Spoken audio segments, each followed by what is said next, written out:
ನಮಸ್ಕಾರ ಎಲ್ಲರಿಗೂ, welcome to my YouTube channel. ಬನ್ನಿ, ನಾನು ಇಂದು ನಿಮಗೆ ಹಾವೇರಿ ಜಿಲ್ಲೆಯ 2 ವಿಶೇಷ ಸ್ಥಳಗಳಿಗೆ ಕರೆದುಕೊಂಡು ಹೋಗ್ತಾ ಇದ್ದೀನಿ. ಆ ಸ್ಥಳದ ವಿಶೇಷ ಮತ್ತು ಆ ಸ್ಥಳಕ್ಕೆ ನಾವು ಹೇಗೆ ತಲುಪಬಹುದು ಎಂಬ ಮಾಹಿತಿಯನ್ನು ಈ ವಿಡಿಯೋದಲ್ಲಿ ನಿಮಗೆ ತಿಳಿಸಿಕೊಡುತ್ತೇನೆ.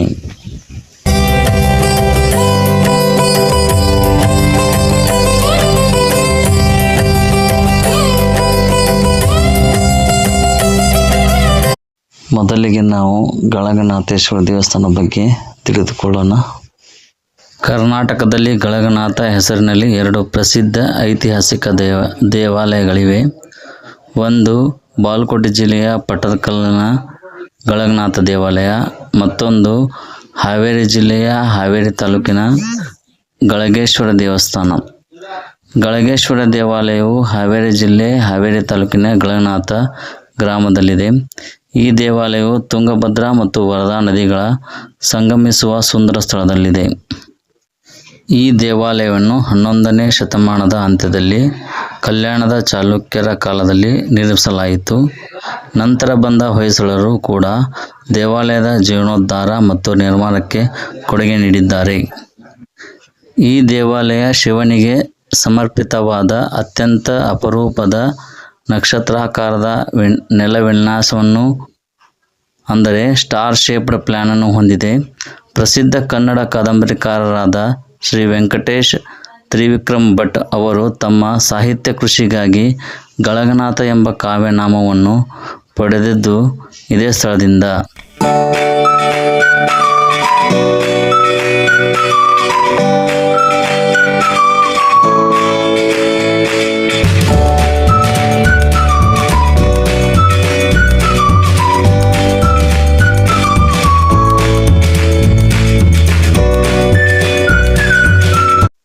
ಗಳಗೇಶ್ವರ ದೇವಸ್ಥಾನದ ಎದುರುಗಡೆ ತುಂಗಭದ್ರಾ ನದಿಯು ಹರಿಯುತ್ತದೆ.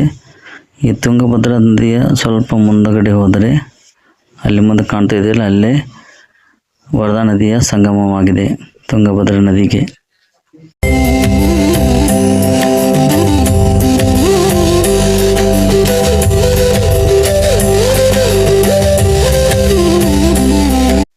ಈ ಗಳಗೇಶ್ವರ ದೇವಸ್ಥಾನಕ್ಕೆ ತಲುಪುವುದು ಹೇಗೆಂದರೆ, ಗದಗದಿಂದ 80 ಕಿಲೋಮೀಟರ್ ದೂರದಲ್ಲಿದೆ.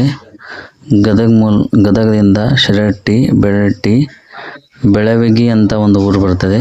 ಆ ಬೆಳವಗಿ ಊರೊಳಗೆ ಹೋಗಲಾರದೆ ಎಡಗಡೆ ತಿರುಕೊಂಡ್ರೆ ಅಲ್ಲಿಂದ 2 ಕಿಲೋಮೀಟರ್ ಗಳಗನಾಥ ಗ್ರಾಮ ಬರುತ್ತದೆ. ಮತ್ತು ಹಾವೇರಿಯಿಂದ 40 ಕಿಲೋಮೀಟರ್ ದೂರದಲ್ಲಿದೆ. ಹಾವೇರಿಯಿಂದ ಗುತ್ತಲ ಮಾರ್ಗವಾಗಿ ಗಳಗನಾಥ ದೇವಸ್ಥಾನಕ್ಕೆ ಬರಬಹುದು.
ಗಳಗೇಶ್ವರ ದೇವಸ್ಥಾನದಿಂದ ತುಂಗಭದ್ರಾ ಮತ್ತು ವರದಾ ನದಿಯ ಸಂಗಮವು 2 ಕಿಲೋಮೀಟರ್ ದೂರದಲ್ಲಿದೆ.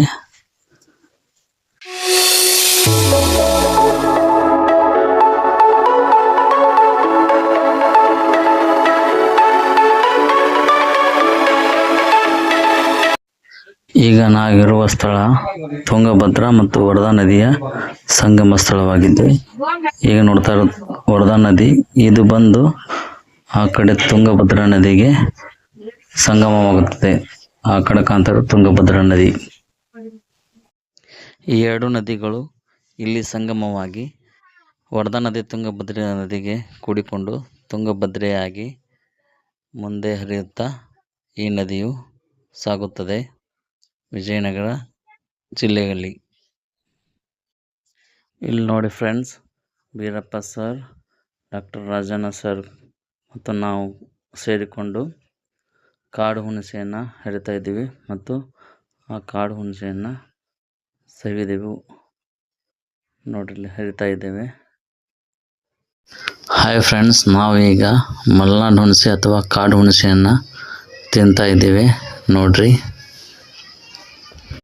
ಸ್ನೇಹಿತರೆ, ನಾವು ಗಳಗೇಶ್ವರ ದೇವಸ್ಥಾನದಿಂದ ಪ್ರಾಚೀನ ಶ್ರೀ ಹೊಳಿದಂಡಿ ಸೋಮೇಶ್ವರ ದೇವಸ್ಥಾನಕ್ಕೆ ಹರಳಹಳ್ಳಿಗೆ ಬಂದಿದ್ದೇವೆ.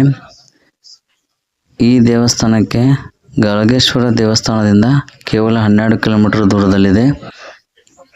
ಈ ದೇವಸ್ಥಾನವು ಹಾವೇರಿ ಜಿಲ್ಲೆ ಹಾವೇರಿ ತಾಲೂಕಿನ ಹರಳಹಳ್ಳಿ ಎಂಬ ಗ್ರಾಮದಲ್ಲಿ ಬರುತ್ತದೆ. ಇದು ಕೂಡ ತುಂಗಭದ್ರಾ ನದಿಯ ದಡದಲ್ಲಿದೆ. ಈ ತುಂಗಭದ್ರಾ ನದಿಯನ್ನು ದಾಟಿದರೆ ಮೈಲಾರಲಿಂಗೇಶ್ವರ ದೇವಸ್ಥಾನದ ಮೈಲಾರ ಊರು ಬರುತ್ತದೆ. ಆ ಮೈಲಾರದ ಊರಿನಿಂದ 5-6 ಕಿಲೋಮೀಟರ್ ದೂರದಲ್ಲಿ ಪ್ರಸಿದ್ಧ ಕುರುವತ್ತಿ ಬಸವೇಶ್ವರ ದೇವಸ್ಥಾನವು ಕೂಡ ಬರುತ್ತದೆ.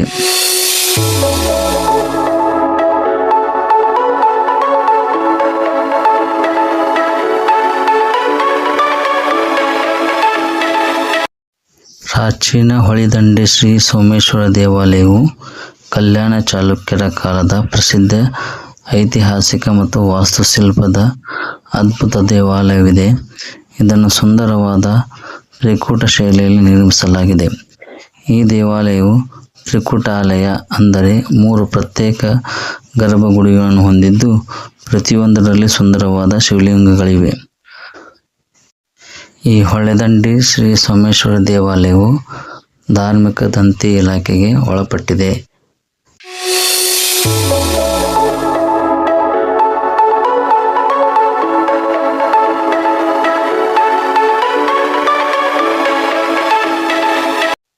ಈ ಸುಂದರವಾದ ದೇವಾಲಯವು ನಕ್ಷತ್ರಾಕಾರದ ಪೀಠಗಳು, ಕಂಬಗಳು ಮತ್ತು ನಟೇಶನ ನೃತ್ಯ ಭಂಗಿಗಳ ಶಿಲ್ಪಗಳನ್ನು ಹೊಂದಿದೆ. ಹರಳಹಳ್ಳಿಯು ಮಧ್ಯಕಾಲೀನ ಕಾಲದಲ್ಲಿ ಗೊಂಟಂಗಡಿ ಎಂದು ಕರೆಯಲ್ಪಡುವ ಪ್ರಮುಖ ಪಟ್ಟಣವಾಗಿತ್ತು ಮತ್ತು ಶೈವ ಧರ್ಮದ ಕಾಳಮುಖ ಪಂಥದ ಪ್ರಮುಖ ಕೇಂದ್ರವಾಗಿತ್ತು.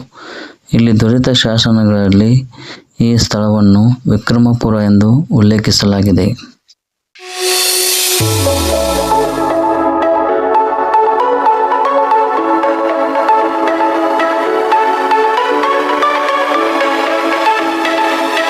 ಪ್ರಾಚೀನ ಹೊಳೆದಂಡೆ ಶ್ರೀ ಸೋಮೇಶ್ವರ ದೇವಾಲಯವನ್ನು ತಲುಪಲು ಹಾವೇರಿಯಿಂದ 30-35 ಕಿಲೋಮೀಟರ್ ದೂರದಲ್ಲಿದೆ ಮತ್ತು ಗುತ್ತಲದಿಂದ ಕೇವಲ 5-6 ಕಿಲೋಮೀಟರ್ ದೂರದಲ್ಲಿದೆ.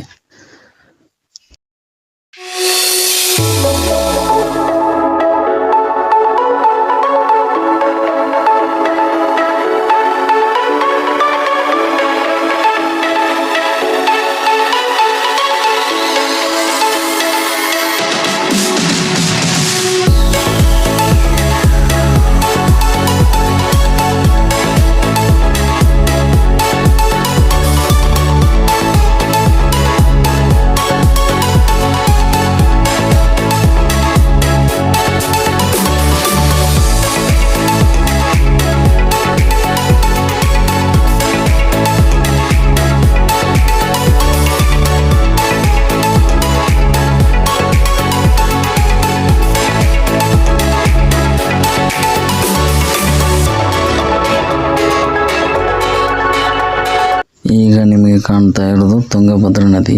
ಈ ತುಂಗಭದ್ರಾ ನದಿಯ ಎಡದಂಡೆಯ ಮೇಲೆ ಪ್ರಾಚೀನ ಶ್ರೀ ಹೊಳೆದಂಡಿ ಸೋಮೇಶ್ವರ ದೇವಸ್ಥಾನವು ನಿರ್ಮಿಸಲಾಗಿದೆ. ಈ ತುಂಗಭದ್ರಾ ನದಿಯು ಮುಂದೆ ಸಾಗುತ್ತಾ ಗಳಗನಾಥೇಶ್ವರ ದೇವಸ್ಥಾನ ಮುಂದೆ ಹಾದು ಹೋಗುತ್ತದೆ.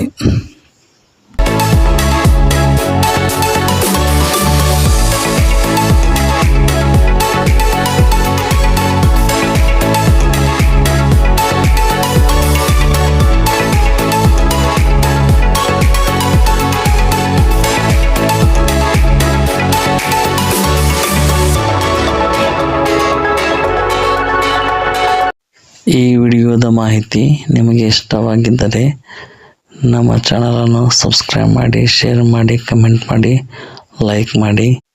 ಈ ವಿಡಿಯೋವನ್ನು ನೋಡಿದ್ದಕ್ಕಾಗಿ ಧನ್ಯವಾದಗಳು.